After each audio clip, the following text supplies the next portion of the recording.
¿Cómo están? Bienvenidos a una nueva edición de Mesa UP. Los saluda Fiorella Vivar. Hoy tenemos un gran programa y unos grandes invitados. Hoy se cumplen 29 años del momento en que la Organización Mundial de la Salud, más conocida como la OMS, eliminara la homosexualidad de la lista de enfermedades mentales. Hace 11 meses, nada más les cuento, la OMS también ha iniciado ya un proceso para despatologizar la identidad trans de su lista de trastornos psiquiátricos. Desde esa fecha se celebra el Día Internacional contra la Homofobia, la Transfobia y la Bifobia. Vamos a ahondar en ese tema y sobre los temas legales que ahondan al tema, con dos especialistas. Tenemos a Carlos Celada, él es jefe del Departamento Académico de Derecho de la Universidad del Pacífico, y a Miluska Luisquiños, ella es directora de Casa Trans, una organización feminista por los derechos humanos de las personas trans, a quienes le damos la bienvenida. Muchas gracias por estar en el programa. Gracias por invitarme. Tenemos muchos temas de qué conversar el día de hoy. Vamos a hablar de lo general para ir también a lo específico y para hablar sobre leyes también, porque los dos son abogados, así que me van a ayudar mucho en ese tema. Solo para dar el marco general, Carlos, a mí me gustaría que tú me digas, o le digas a los que nos están escuchando, ¿qué entendemos por homofobia, transfobia y bifobia?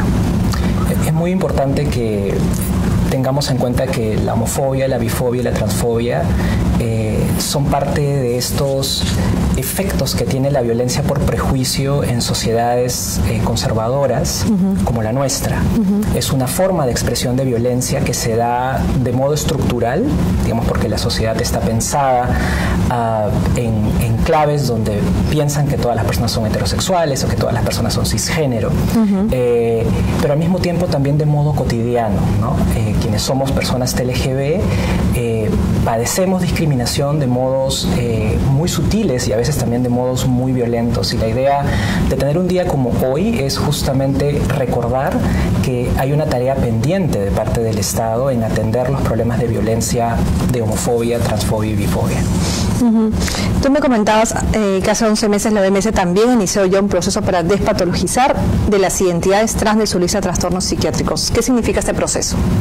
Significa que la ciencia está comenzando a reconocer, así como lo hizo hace 29 años con la homosexualidad, que ser una persona trans no tiene ningún vestigio de enfermedad o de patología, sino que son ciudadanos y ciudadanas como cualquier ciudadano, y que por lo tanto merecen el respeto de todos sus derechos humanos en todo su alcance.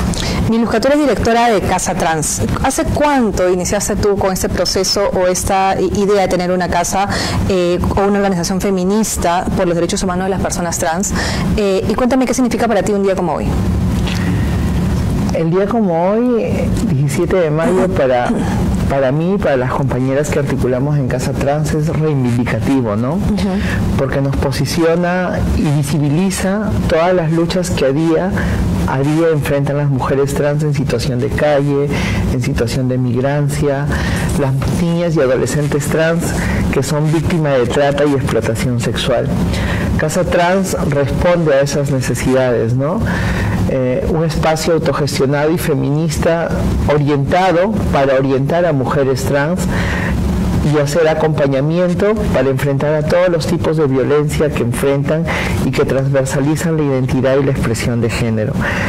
Hace 2 años cumplimos el sueño, yo también soy migrante, de hacer un espacio pequeño autogestionado acá en Lima, y le denominamos Casa Trans Zuleimi, en memoria de Zuleimi y de una compañera trans que la asesinaron en Trujillo, muy joven. Entonces nosotras vimos reflejadas en ella todas las necesidades y violencia que pasan las que transitan de ciudad en ciudad hasta llegar a la capital, con el sueño quizás de irse a Europa o otra ciudad extranjera para mejorar la calidad de vida y conseguir oportunidades laborales que acá en el Perú como mujer trans no consigues.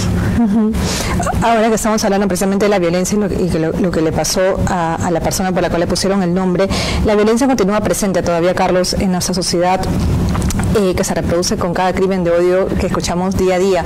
Tenemos cifras, por ejemplo, sobre cuántos países criminalizan la homosexualidad en este minuto, y también queríamos saber cifras de la violencia homofóbica y transfóbica en nuestro país. Sí.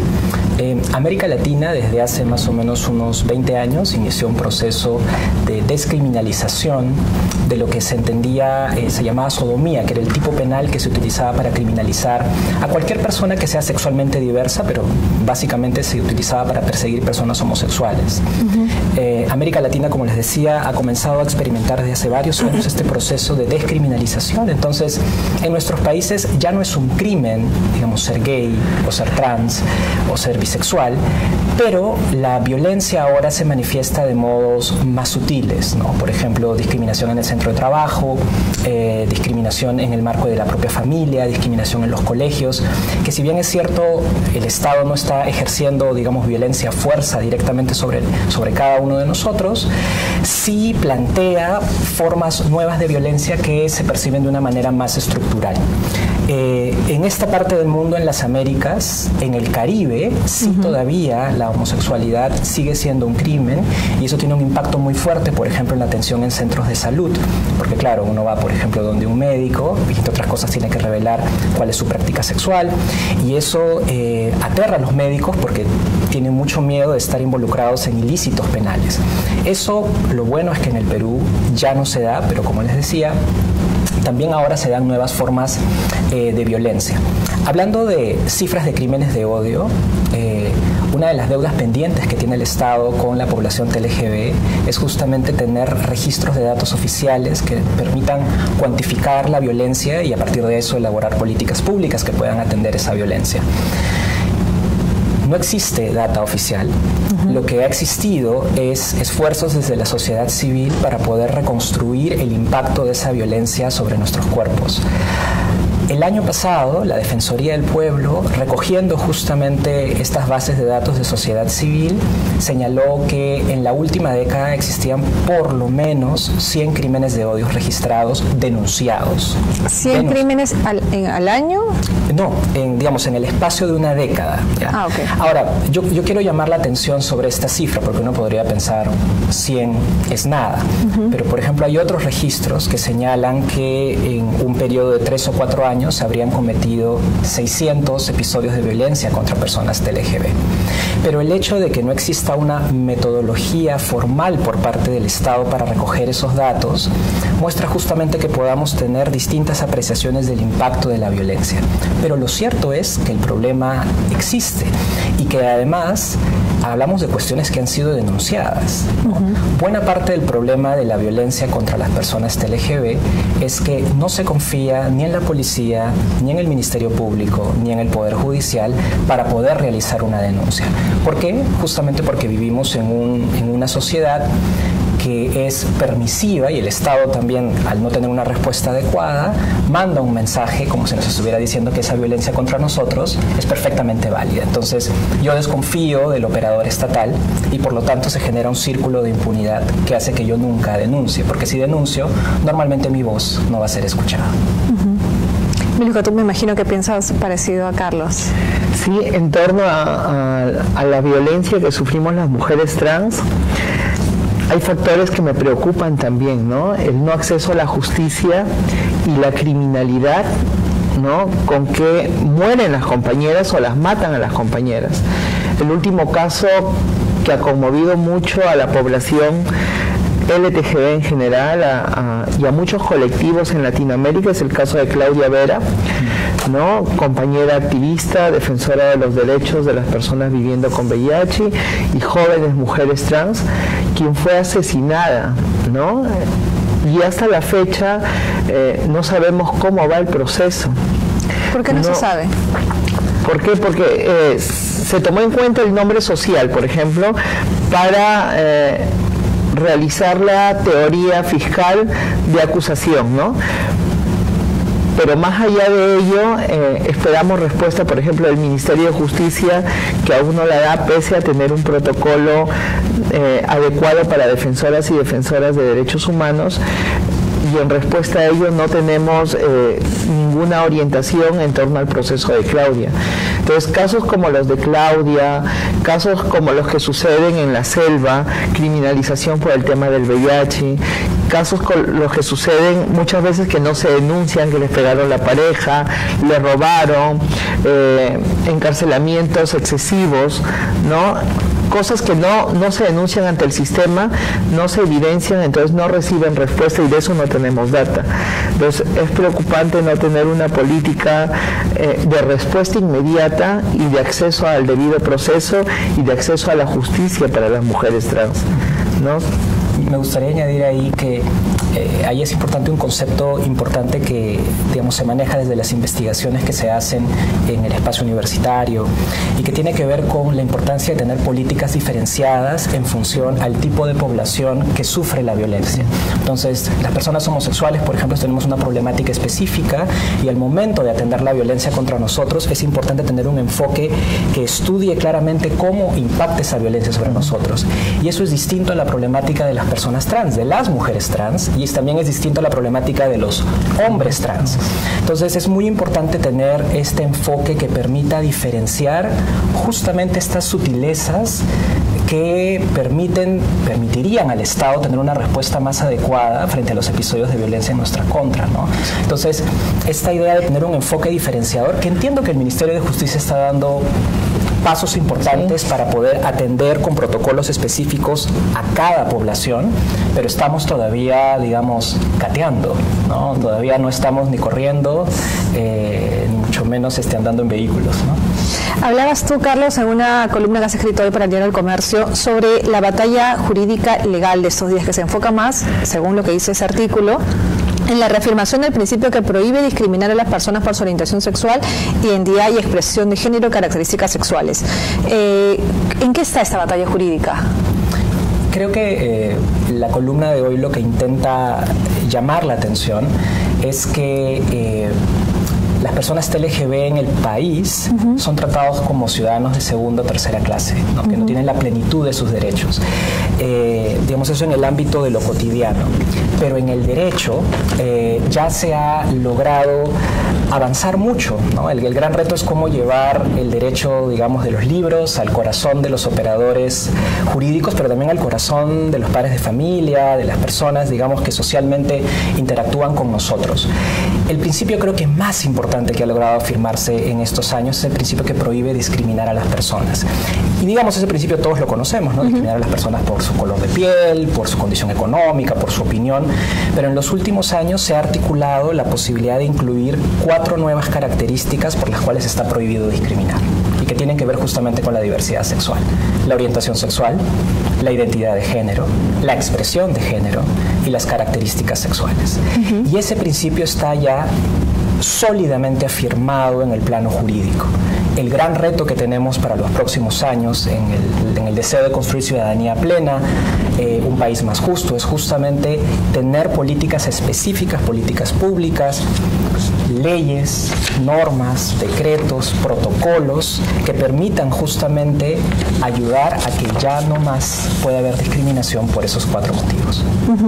Y hablando de leyes, hay un proyecto de ley de identidad de género, Miluska, que está, tú me comentabas, en 2 comisiones, que se está un poco durmiendo. Cuéntame de ese proyecto de ley, cómo empezó, quiénes fueron los congresistas involucrados, por favor, y cuál es su estado actual. El proyecto de ley de identidad de género se presentó por iniciativa de distintas organizaciones en diciembre del 2016, ¿no? Después de un encuentro se tomó la decisión de tomar la agenda del proyecto de ley de identidad de género y convocar a los congresistas más aliados que en ese momento estaban, ¿no?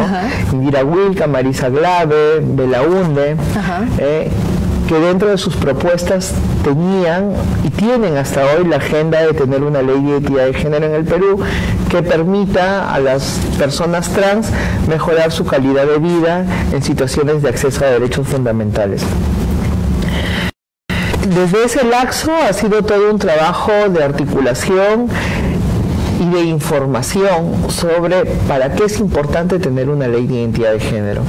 Y te lo resumo en 3 partes, ¿no? Básicas, y es lo que siempre le digo a las compañeras, ¿no? Cuando les hablamos de para qué tenemos que hacer incidencia por tener una ley de identidad de género. Primero, es una ley que busca no patologizar los procesos de cambio de nombre ni la identidad de género. 2, busca la gratuidad de los procesos y convertirlos de judiciales a administrativos, es decir, obviar todo ese proceso judicial largo, engorroso, que demanda dinero, tiempo, menoscaba la autoestima de las mujeres y los hombres trans cuando reciben resoluciones negativas o que violentan la identidad de género. y convertirlo en proceso administrativo que se resuelva solo en RENIEC. Gratuito, no judicializable, no patologizante. Y esas tres columnas o esas tres miradas que tenemos en torno al proyecto de ley se reflejan en acceso a derechos fundamentales. Que las mujeres trans y los hombres trans puedan trabajar, puedan estudiar respetando la identidad de género, puedan desarrollar proyectos de vida. Es una lucha larga, como te lo decía, ¿no? Pero vale soñar, ¿no? En un país que se dice de oportunidades. En la actualidad el proyecto está en 2 comisiones, Mujer y Familia, Constitución y Reglamento. Espera un dictamen para entrar a pleno. Esperemos esta comisión, antes que se vaya, cualquiera de las dos, deje ya un dictamen favorable en torno a la ley de identidad de género. Hemos recibido opiniones de la academia, de algunos ministerios. La Defensoría del Pueblo en su informe defensorial recomienda al legislativo aprobar ley de identidad de género y recomienda también a RENIEC se aplique proceso administrativo mientras se apruebe el proyecto de ley de identidad de género. La opinión consultiva también va enfocada en aprobar ley de identidad de género. Entonces, los instrumentos legales nacionales e internacionales se acomodan para que el legislativo pueda aprobar la ley. Pero frente a ello también tenemos una importante barrera de antiderechos que está en contra de todos los avances que la población de la diversidad sexual, las mujeres trans, los hombres trans, LGTB van avanzando desde el feminismo. Hay muchas barreras, hay muchas trabas, hay mucha violencia también de parte de los movimientos, como el movimiento Con Mis Hijos No Te Metas, que está vetando todas las iniciativas que tenemos desde sociedad civil para acceder a una ley de identidad de género, para acceder a políticas públicas que mejoren el derecho a la educación, el derecho al trabajo y el derecho a derechos fundamentales, ¿no? Yo quería añadir sobre esto también la importancia que ha tenido la academia en la articulación, por un lado, de explicitar la necesidad de que haya una ley de identidad de género. En el ámbito de la universidad, por ejemplo, yo estuve involucrado en una investigación con Carolina Neira, que es una egresada de aquí de la Facultad de Derecho, en donde nos dedicamos a investigar los procesos judiciales de reconocimiento de nombre y género social en la última década, justamente como resultado de una falta de ley de identidad de género. Y mirábamos cómo los jueces tenían profundamente arraigado en su corazón y en su mente este lenguaje patologizador que no reconocía la identidad y que llevaba a que, digamos, los pocos hombres y mujeres trans que se animaban a litigar sus casos pasasen a veces cerca de una década sin siquiera tener la certeza de poder obtener un resultado positivo, ¿no? En los últimos años, ¿no? Producto de esa investigación y otras investigaciones que se han producido en el ámbito de la academia en el Perú, eso ha ayudado a que el Estado pueda entender mejor que si tuviésemos una ley de identidad de género, ya, por un lado, no sería necesario ir al Poder Judicial, sino que además RENIEC, que es la entidad competente para el reconocimiento de las identidades de todos los ciudadanos, puede hacerlo a través de un protocolo administrativo en donde simplemente la persona se acerque y el documento le reconozca su nombre y su género social. Creo que es muy importante también recordar que hace apenas un mes el Ministerio de Justicia, en el ámbito de una entidad que tiene adscrita, que es la CONACOT, la Comisión Nacional contra la Discriminación, emitió un informe donde, citando otras legalidades, que así se llama este informe, y aportes también de la sociedad civil, concluyó que aplicando la opinión consultiva de la Corte Interamericana, que es vinculante para el Perú, y además todo este marco legal que ahora favorece los derechos de las personas trans, RENIEC directamente podría, sin necesidad, ¿no?, de un proceso judicial, reconocer el nombre y el género social de las personas trans. Vamos a ver si RENIEC acata esta recomendación, ¿no?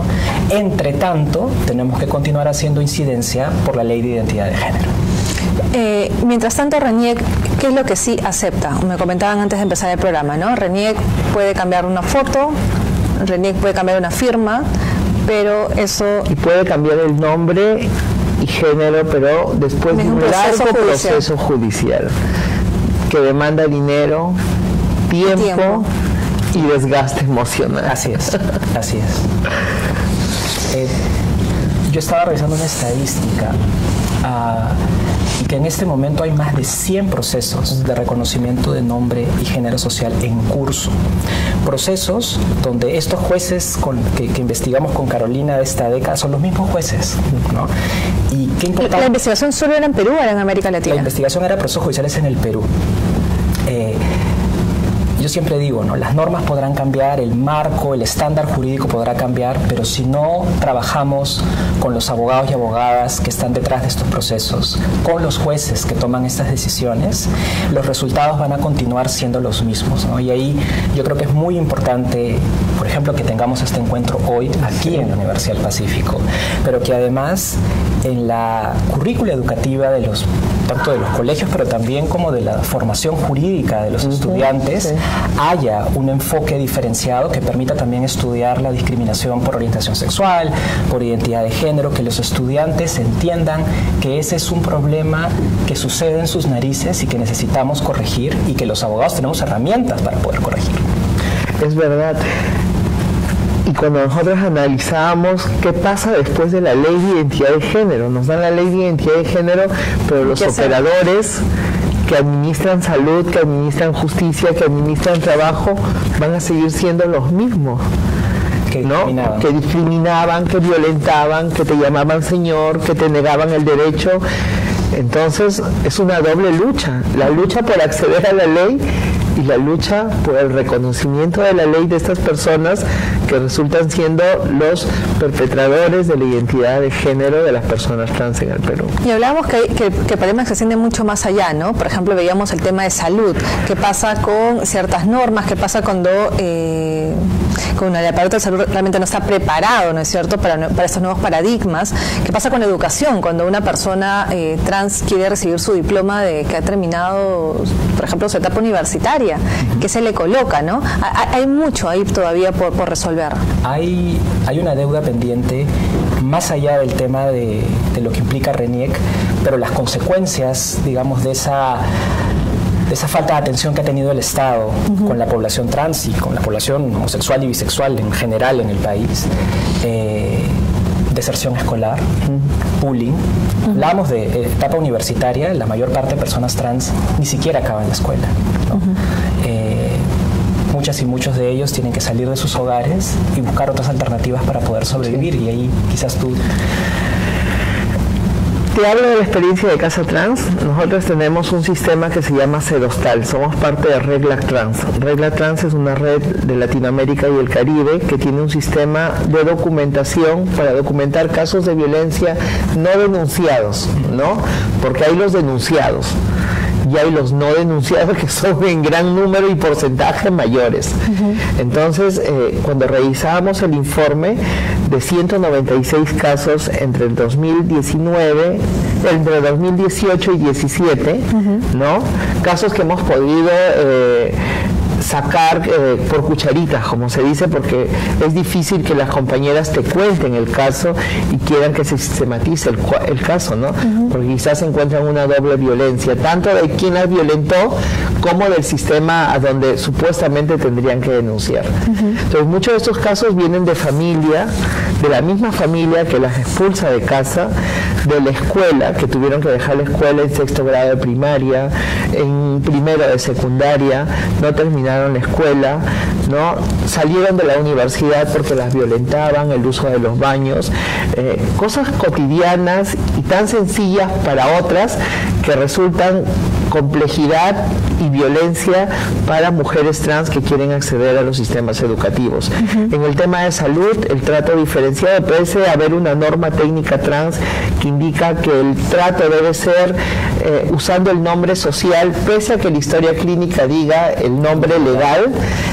El personal médico que aún no está entrenado, que es casi el 100% en todo el Perú, cuando las compañeras llegan a los establecimientos de salud, son tratadas de señor, de joven o llamadas por su nombre legal, y muchas veces no asisten a la atención médica porque ante 20 personas tú una trans y te llaman José Rodolfo, José Rodolfo o compañeras que han muerto, por ejemplo, por no atenciones de salud oportunas, el tema del cáncer prostático, porque para el sistema de salud somos VIH y transmisión de VIH. Entonces hay que contener esa población dándole condones, lubricantes y targa si se transmitió de VIH para controlar la infección.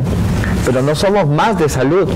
No saben si las compañeras se enferman de cáncer prostático, dolor al estómago, dolor a muelas. Entonces, no hablamos de salud integral de personas trans. Entonces, la norma técnica es una norma muy buena que recoge realidades y que recoge experiencias de Argentina en donde ya hay una ley de identidad de género, pero antes de implementar esa norma hay que capacitar y entrenar a los operadores que van a ser servidores de salud para las usuarias trans. Bueno, y ya para ir finalizando, ¿qué sucede? Es una pregunta para ambos, ¿no? ¿Qué sucede cuando la sociedad, los gobiernos y los líderes en general no asumen una postura frontal contra la homofobia o la transfobia? ¿Qué nos espera, digamos? Ya que estamos hablando de violencia estructural, es muy importante el rol de los representantes del Estado en condenar sin titubeo este tipo de violencia. Bueno, es peor cuando a veces promueven la violencia, pero también cuando guardan silencio. Lo que están enviando es un mensaje social de permisividad, ¿no? Que cuando ocurre un episodio violento, ya sea mínimo o el peor, que puede ser el asesinato de uno de nosotros, está diciendo que eso está bien. Que eso está bien, ¿no? Y si frente a ese asesinato no hay una respuesta del aparato judicial, también está diciendo entonces que nos callemos, que no denunciemos. Y eso es terrible, porque hemos estado todo el tiempo aquí, ¿no? Muchas veces invisibilizados, pero este es un momento en el que con mucha valentía, muchas y muchos de nosotros nos estamos atreviendo a ser visibles, porque justamente no queremos que quienes vienen por delante, ¿no? Los adolescentes, los niños trans, tengan que pasar por muchas de las cosas que tuvimos que pasar nosotros y nosotras, ¿no? Entonces es muy importante este momento y este compromiso que estamos viendo de sectores del Estado, como el Ministerio de Justicia, la Defensoría del Pueblo, CONACOT, pero por ejemplo una terrible llamada de atención al Congreso de la República, que tiene archivados proyectos como el de la Ley de Identidad de Género, el proyecto de Ley de Matrimonio Igualitario, también, ¿no? Que también va a una cuestión también muy básica, la posibilidad de que siendo LGB yo pueda constituir familia, ¿no? Y que el Estado me reconozca como familia, como podría reconocer a cualquier otra familia, ¿no?